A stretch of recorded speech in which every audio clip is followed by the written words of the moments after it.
Um, I realized that I haven't done a video in like 9 days, and I was like, oh, I'm gonna do a video every single day.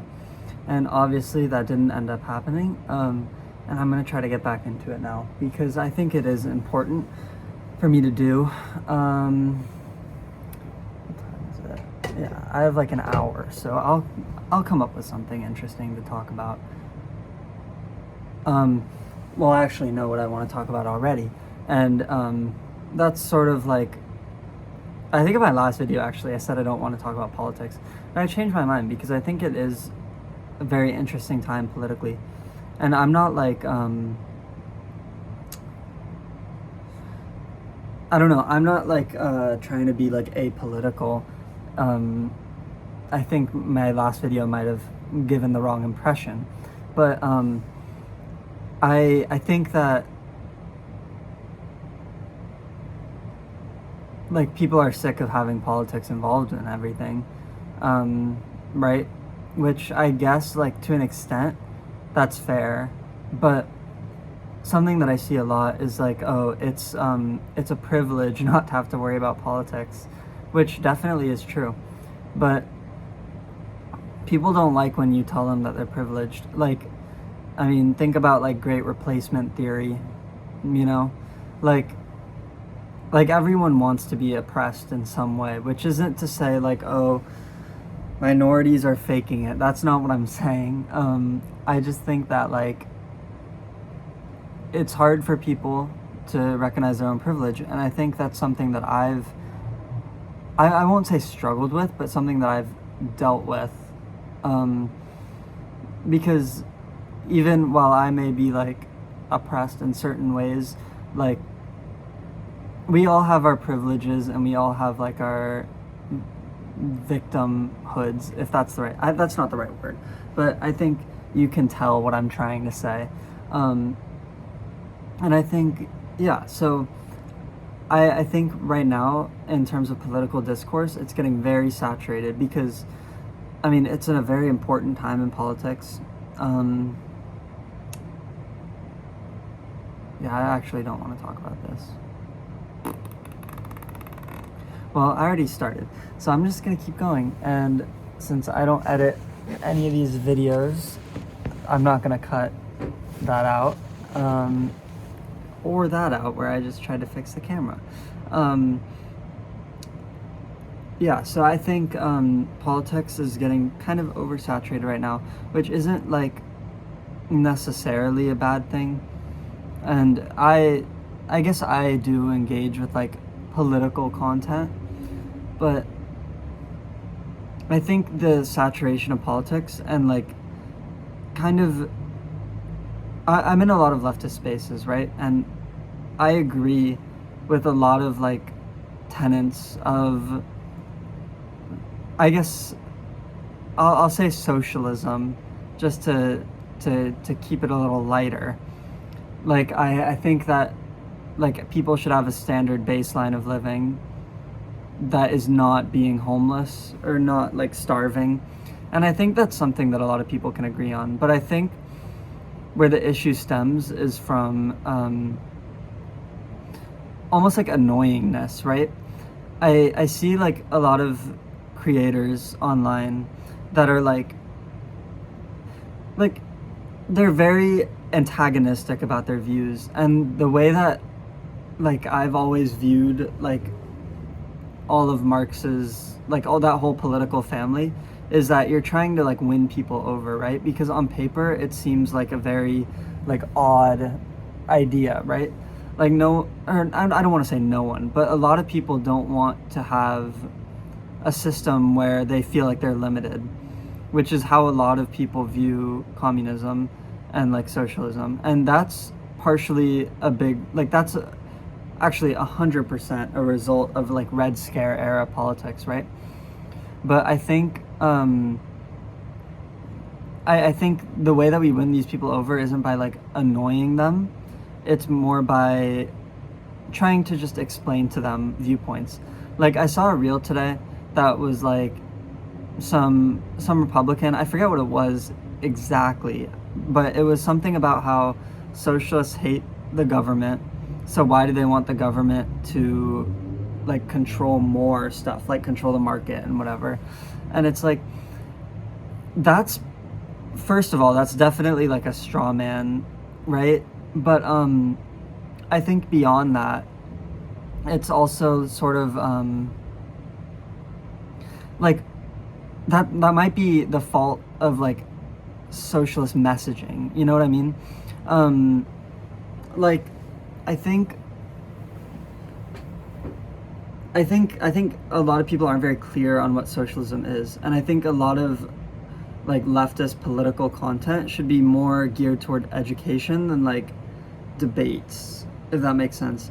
Like our market isn't, or the market for socialist media should not be other socialists, is how I mean, there's obviously some people should be like making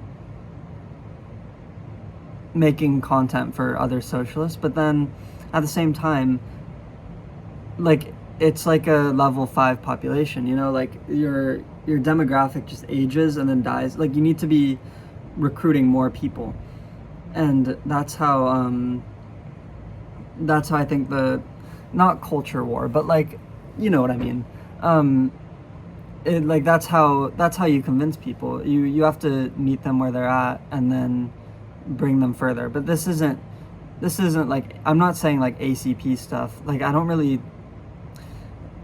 I haven't done too much research into it, so I don't want to go on record right now saying that I don't fuck with ACP.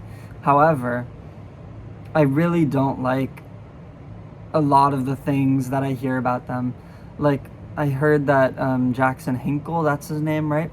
Is like very homophobic, like socially conservative, economically progressive type person, if that makes sense. And that's the vibe that I get from them. And I haven't done that much research, because I mean, things I don't have to get in. I don't really have to get into it. But yeah, just not really my vibe. I think I don't think meeting people where they're at is becoming more socially conservative, because I don't think that is conducive to anyone. I think social conservatism is like, that's actually the worst thing, you know, like just not letting people live their lives. Personally, I think that's probably like the worst political ideology to have. Just because I feel like if people are happy with themselves and they're not hurting you, this is a crazy hot take, by the way. If people are happy with their lives and they're not hurting you, what's the point of trying to police them? You know? Like, obviously there's like a difference between something like gay people and like, I don't know if I can I don't know if I can say this word on YouTube, but like, well, whatever, I'm not making money. Like incest or pedophilia. Like there's obviously a difference between those things, which are just like completely objectively wrong. Well, pedophilia is 100% objectively wrong. Incest is, I don't want to say that it's right. I'm not saying that it's right, just for clarification. But I saw like a thought experiment yesterday or the day before that was like, say there's like two men who are brothers and they get separated at birth and they live in completely different like sides of the world, and then they meet again, fall in love. They don't know that they're siblings, and since they're gay, they can't have kids. So like, what's the issue there? And so I think I personally am against it. I'll say that. But I think that like, it is interesting, this sort of gray area and like what's allowed and what isn't. I don't think there's any instance though where pedophilia is okay. At least like acting on it, because that is harming other people. Like gay people aren't harming other people, trans people aren't harming other people. Yeah, you know, that's kind of where I stand, and I think that's why like social conservatism is just trying to micromanage everyone else's life, and economic conservatives don't like that, which is why it's a little weird that those two like ideologies are like commonly seen together, right? Because if you want a free market, why do you not want people to have the freedom to do whatever they want? Why do you not want people to like have the freedom to have abortion, or like be gay or be trans or whatever it is? I don't know. Yeah, I just think that's why that doesn't make sense in my head. At the same time, I don't think government control is like ultimately the best thing, because like there's always like a dictatorial government or like super authoritarian governments, which isn't necessarily a bad thing, but I mean, I think it's pretty I think this isn't something crazy. I think it's pretty common knowledge that power corrupts, right? And there's obviously like people that have gotten into power and stayed humble and not let themselves like be corrupted by it, but that is very few and far between. So I see in a sense why government control is not good, or like not good, not good, but like why people are against it. But I think the difference between like our current system of government, right, where obviously a lot of our politicians are corrupt, is like the idea of these politicians that are chosen by like majority, which is like dictatorship of the majority, I think is what that concept is called. Because if you pick what the average person wants, you're never gonna get the best result. You know what I mean? Because obviously the average person isn't super well versed in politics. They're not. I mean, I'm not going to say the average person is dumb, because I don't think that's true. I mean, I think intelligence isn't really something that can be measured that well. However, the average person is not capable of making decisions on like a countrywide level, which is why a lot of elections just don't end up with reasonable outcomes, is what I'll say.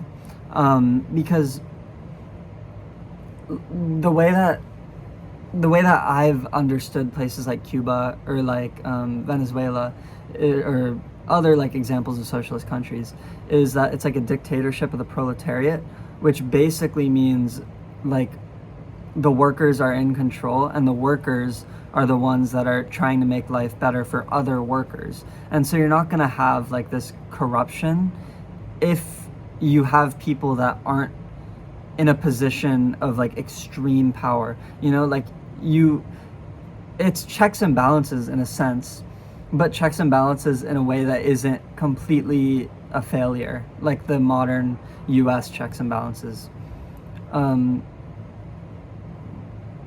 Yeah, I think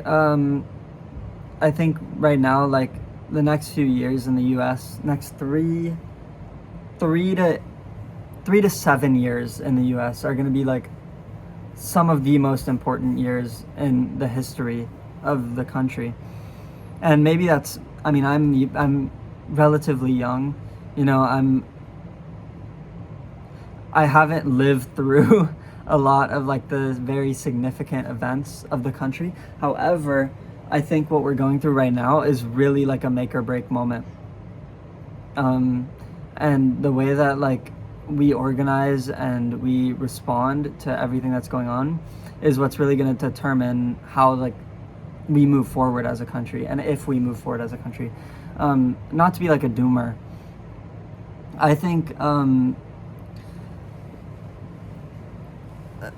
was just going to talk about how like culturally America is pretty cool, and I know a lot of people aren't like super into that idea, and I'm not in like a super nationalist sense, more of like there are good things about the US, and I think a lot of people who are similar politically to me kind of fail to realize that. Not like they're dumb, more just because, like, you know, we are very imperialist, we have all these bad things, but then there's good things too. Like, I think like our lands, like, I think nature wise the US is like very up there in terms of like best looking countries.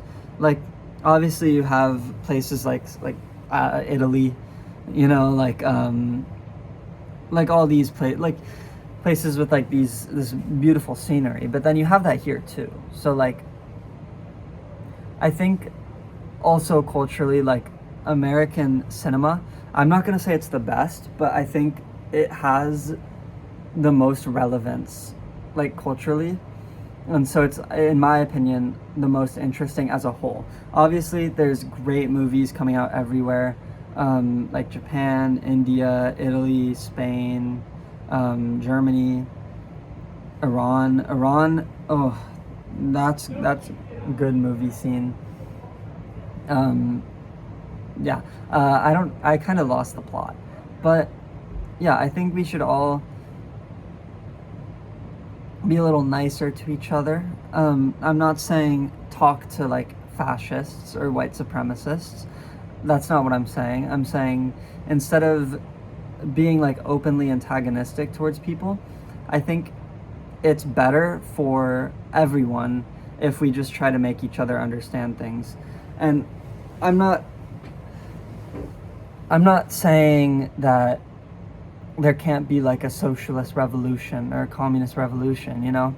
Um, because what I'm saying is that a lot of people say like, oh, there's leftist infighting, when really it shouldn't be left versus right. It should be like proletariat versus bourgeoisie.